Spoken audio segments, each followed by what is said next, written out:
जंगल में एक बकरी रहती थी जिसका नाम राधा था। वह अपनी माँ के साथ खुशहाल जीवन बिता रही थी। एक दिन वे दोनों जंगल में घास चर रही थीं कि अचानक एक चीता उनके सामने आ गया। राधा की माँ ने चीख कर कहा, राधा भागो। डर के मारे राधा तेजी से भागी और झाड़ियों में जाकर छिप गई।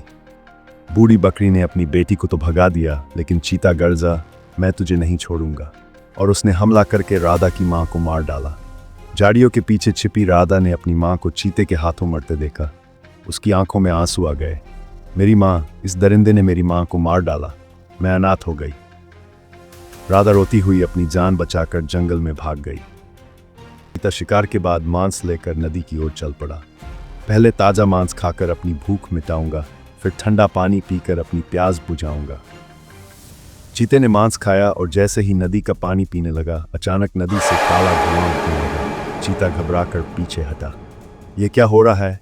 अचानक एक भयानक आवाज गूंजी, मैं तुम्हारी मौत हूं। चीता डर गया, लेकिन मैंने तुम्हारा क्या बिगाड़ा है? आवाज गूंजी, जिसे तुमने अभी मारा उसने तुम्हारा क्या बिगाड़ा था? वह बकरी मेरी शिकार थी और आज तुम मेरे शिकार हो। अचानक धुएं से एक दैत्य प्रकट हुआ और पलक झपकते ही चीते को मार डाला। दैत्य जोर से हंसा और बोला, जो भी बकरी खाकर इस नदी से पानी पिएगा वह मुझे आज़ाद कर देगा। जादूगर ने यही कहा था। देखो, मैं अब आज़ाद हो चुका हूँ। दैत्य का आतंक कई साल पहले जंगल के जादूगर ने दैत्य के पिता को मारकर उसे नदी में कैद कर दिया था, मगर अब वह आज़ाद हो चुका था और किसी को नहीं पता था कि वह किस पर कहर बरसाने वाला है। दैत्य गर्जा, जंगल के निवासियों, तुम्हारी वजह से मैं अनाथ हुआ, तुम्हारी वजह से मैं कैद में रहा। अब मैं बदला लूंगा, एक एक करके मैं तुम सबको खा जाऊंगा। राधा की मायूसी दूसरी तरफ। राधा जंगल में अकेली घूम रही थी। वह एक हाथी के पास गई और रोकर कहा, हाथी भैया, मैं अनाथ हूँ, इस दुनिया में मेरा कोई नहीं, कृपया मुझे अपने घर में पनाह दे दो। हाथी ने अफसोस से कहा, मैं तुम्हारा दर्द समझता हूँ, लेकिन मेरे पास ताकत है, सुरक्षा देने की हिम्मत नहीं। मैं तुम्हारी रक्षा नहीं कर सकता, मुझे माफ कर दो। मायूस होकर राधा वहां से चली गई। रास्ते में उसे एक हिरणी मिली। हिरणी आंटी, एक चीते ने मेरी माँ को मारकर मुझे अनाथ कर दिया, क्या आप मुझे अपने घर में पनाह दे सकती हैं? हिरणी ने दुख से कहा, बेटी, मैं तुम्हारी मदद नहीं कर सकती। एक औरत होकर भी तुम बेसहारा औरत की मदद नहीं करोगी? राधा ने शिकायत की। हिरणी ने अफसोस से कहा, बेटी, जंगल की दुनिया अलग है, यहाँ कोई किसी की मदद नहीं करता, सब अपनी जान बचाने के लिए जीते हैं, मुझे माफ कर दो। मायूस होकर राधा आगे बढ़ गई और जंगल के राजा शेर सिंह के पास पहुंची। महाराज, मैं अनाथ बकरी हूँ, मेरी माँ को चीते ने मार दिया। शेर सिंह ने गर्जा, तुम शिकार होने के लिए पैदा हुई हो और हम शिकारी, और जिस चीते की तुम शिकायत कर रही हो वह मेरा चचेरा भाई था। चीता आपका भाई था? हाँ शेर, चीता और बाघ सभी आपस में रिश्तेदार होते हैं, लेकिन मैं शिकायत करने नहीं, शरण लेने आई हूँ। शेर सिंह हंसा, एक बकरी और शेर साथ कैसे रह सकते हैं? मैं तुम पर दया नहीं कर सकता, अगर जीना चाहती हो तो यहाँ से चली जाओ।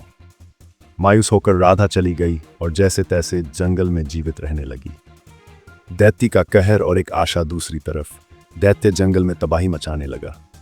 वह जिस भी जानवर के माता पिता को देखता तुरंत उन्हें मारकर उनके बच्चे को अनाथ कर देता। मैं सबके माता पिता को मार दूंगा, सबको अनाथ कर दूंगा। पूरे जंगल में डर फैल गया। शेर सिंह ने सबको इकट्ठा करके कहा, यह कौन है जो बच्चों को अनाथ कर रहा है?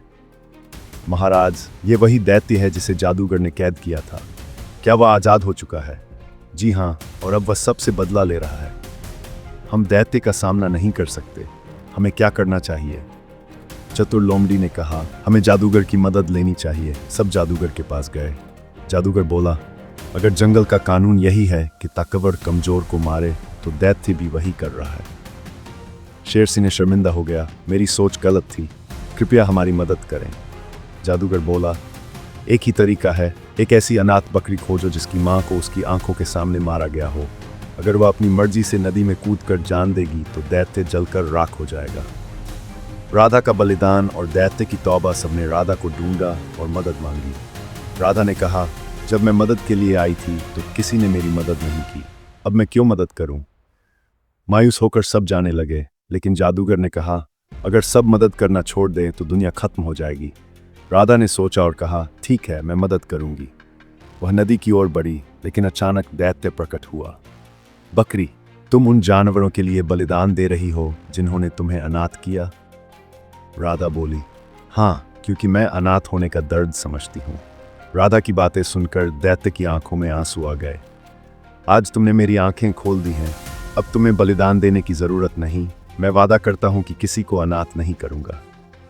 शेर सिंह ने घोषणा की, आज से जंगल में कोई ताकतवर कमजोर को नहीं मारेगा, सब एक दूसरे की मदद करेंगे। जंगल में शांति स्थापित हो गई और सब खुशी से रहने लगे।